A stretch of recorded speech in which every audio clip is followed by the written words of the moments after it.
The Titanica was more than just a ship. It was a legend floating on vanity, a palace of gold slicing through the sea, carrying kings, criminals, and everything in between. Among the passengers, the world saw gowns and glitter, but behind the luxury moved a different kind of power. Her name was Jadelyn. Not royalty, not a guest, a warrior, veiled in silence and steel. She didn't belong among the painted smiles or polished silver, but she was there, walking the upper decks like a storm no one had noticed yet. Elsewhere on the ship, 2 men stepped aboard under false names. One of them, Scarface, a casino boss. A man of deals, danger, and diamond dice. He wore a deep crimson coat, a sly smirk, and a secret. He wasn't here for fun. He was hunting. At his side was his most trusted enforcer, S97, a tiger-headed brute in a clean-cut suit. Elegant, deadly, they had tracked the scent of betrayal all the way to the ship. A crew had stolen from Scarface millions in chips, gold, and favors. And now one of the thieves was on board. Bonbon. But we'll return to that story later, because right after they boarded, Scarface and S97 split up. Scarface said he was just going to mingle. He didn't tell S97 the real reason. Scarface loved adventure, even more than revenge. That's how he met her. They crossed paths by accident, or maybe fate. Scarface was leaning lazily on the rail of the upper deck, watching the ocean swallow the sun. A woman stood a few paces away, unmoving, her cloak fluttering in the wind. He looked once, then again. Her stance wasn't relaxed, it was trained, like a blade waiting in silence. He stepped closer. You know, most people come up here for the view. She didn't turn, didn't smile. I'm not most people. Scarface liked that.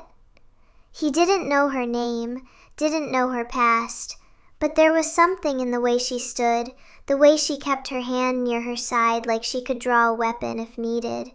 She was a mystery. And Scarface, he lived for that kind of gamble. You're dangerous, aren't you? Only when I need to be. Good. Dangerous people make the best company. And for the first time in a long time, Jadelyn didn't walk away. She stayed. She didn't speak much, but she listened. And that was enough for Scarface. They didn't need fireworks, just silence and presence. That night, they dined together, not in the grand ballroom, but in a quiet hallway near the engine deck, sharing stolen bread and less he hadn't meant to laugh. He asked her where she came from. She said, somewhere that no longer exists. He asked what she fought for. She looked at him and said, that depends. What are you running from? He had no answer. Not yet. The ship sailed on, unaware of the storm brewing beneath silk and smiles. Scarface thought he had come here chasing gold, but what he found was a sword hidden in silence. And maybe, just maybe, something worth saving. The Titanica had sailed halfway to nowhere, and Scarface still didn't know her real name. She gave him pieces, a sharp glance here, a wry half-smile there. But Jadelyn was the kind of woman who didn't waste words, and Scarface didn't know how to stop talking. He told her stories of his casino days, the wild nights, the cricket deals.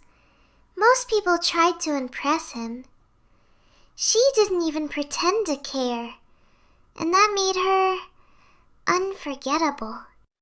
One evening he found her alone again, upper deck, cold cold wind, just like before. He stepped beside her, quieter this time. "This place is a lie," he said. She raised an eyebrow. "Everything polished, perfect, built by men who think they own the sea. But it only takes one crack." Jadelyn's voice was low. "Then don't wait for the crack." "Too late. I'm already here." Silence again, but this time, Jadelyn turned to him, slowly, carefully, and she took his hand. Not in love, not in surrender, but in something rarer, trust. Scarface led her to the bow. The world stretched wide before them, black ocean, silver sky. The stars shimmered like spilled coins. And there, quietly, without mockery or flare, he stepped behind her, hands gently at her sides. She didn't resist.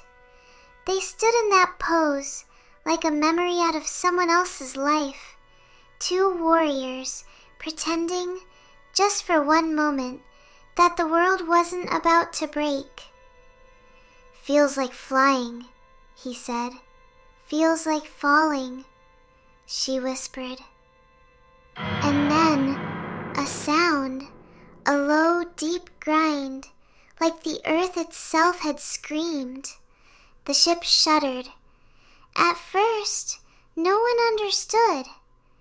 Then came the crack, a distant scream, a rush of cold air through warm halls, then a flood. Scarface grabbed Jadelyn's arm.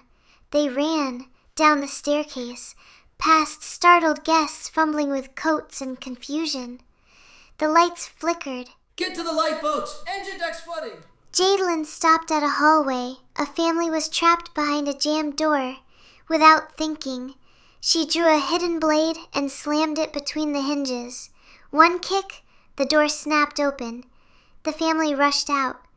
Scarface stared breathless. "You carry a sword?" "No," she said. "I carry options." Below, the ship groaned as water surged in. Jadelyn led them down back passages, avoiding the mobs. She moved with precision, every step calculated, every decision firm. Scarface had always been in control. But now he followed, and it felt right. They reached a narrow stairwell. Steam hissed from a broken pipe. Jadelyn ducked, motioned him forward, but a sudden tremor jolted the ship. A support beam collapsed. Scarface pushed her out of the way and got pinned. Jadelyn froze for just one heartbeat. Then she dropped to her knees, used her full weight to lift the steel. It didn't budge. She pulled a chain from the wall, wrapped it around the beam, and ripped it loose with a grunt that echoed through the corridor. Scarface gasped, coughing. She grabbed him, slung his arm over her shoulder. "That's twice I saved your life. You're keeping score now? You bet your crimson coat I am." As they climbed toward the upper decks, water rushing behind them, Scarface didn't smile, didn't flirt. He looked at her like he was seeing her for the first time. "What are you?" She didn't answer, not with words, but the fire in her eyes said everything. She was steel, and steel doesn't sink. The water was rising. The screams were louder. The Titanica was dying. Jadelyn didn't panic. She moved with the focus of a warrior in the heart of battle. Not because she wasn't afraid, but because fear had never stopped her. Scarface was beside her, blood in his hair, smoke in his lungs. He had never looked less charming, but somehow more real. The deck tilted hard. Lifeboats were nearly gone. She pushed others forward, saved strangers, didn't ask questions, and Scarface just watched, then stepped forward. "You're not who I thought you were," he said. Jadelyn didn't look at him. "Neither are you." The floor cracked beneath them. She dragged him from the collapse. They slammed into the railing. "That's the third time." "Then try not to make it 4. Scarface looked toward the smoke. "There's one boat left. Then we both go." "No, you go." He reached out, held her hand, then, with a sudden flick, he slipped the Rolex from her wrist. She blinked. "What?" "To remember you by." Before she could react, he kissed her forehead and vanished into the smoke. She ran after him, screaming his name, but he was gone. The last boat slipped away into the dark, without her. She fell, dragged under, dark, cold, alone. She surfaced hours later, clinging to wreckage, freezing, barely alive. No rescue in sight. Then, a sound. Click, splash, chirp. Dolphins. 3 of them. They nudged her raft gently, guiding her toward the light. She didn't cry, didn't shout, just whispered, "You lose again, Scarface."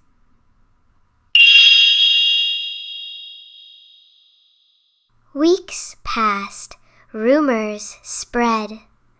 Scarface was spotted playing cards in a smoky bar, telling stories, laughing too loud, wearing a Rolex far too elegant for his usual style.